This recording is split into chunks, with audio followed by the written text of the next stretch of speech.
A man's family has been waiting more than 60 years for. Tonight at SFO, the remains of Army Corporal Robert Perry Graham were returned to his family from Korea. Relatives have spent decades waiting and not knowing exactly what happened to him. ABC 7 News reporter Katie Marzullo is live at SFO tonight with the story. Katie.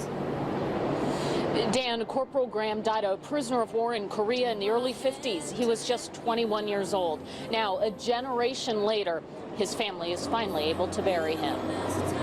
Inside this flag-draped casket, a single leg bone belonging to Army Corporal Robert Perry Graham. His remains flown to San Francisco from Hawaii. His nephew, a retired Marine, his escort.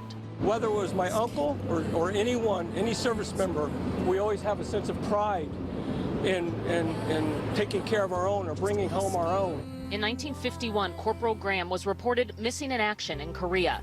In 1953, his family learned he'd been a prisoner of war and likely died in a POW camp. It wasn't until the early 90s that North Korea turned over boxes of commingled remains of U.S. servicemen. Families were asked to give DNA samples. Last fall, Corporal Graham's family got a match. It gives me a sense of peace for my father. Nicole Venturelli's father was Corporal Graham's brother, 2 of 9 siblings who grew up in San Francisco. They were separated a lot as children into foster homes.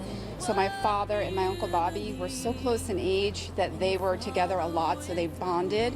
Nicole's dad died before the DNA testing even began, but she and her cousin James say this is an incredible moment for the family. It's something that my aunts and uncles and my mother had always dreamed about, having this closure. There are still 7,800 Americans unaccounted for from the Korean War. In San Francisco, Katie Marzullo, ABC 7 News. Corporal Graham's funeral with full military honors will be Friday at 11 a.m. at Dugan's Sarah Mortuary, which is in Daly City. He'll be buried near his brother. The public is invited to attend. I remember the last time I saw you. Oh, you held your head up proud. I laughed inside.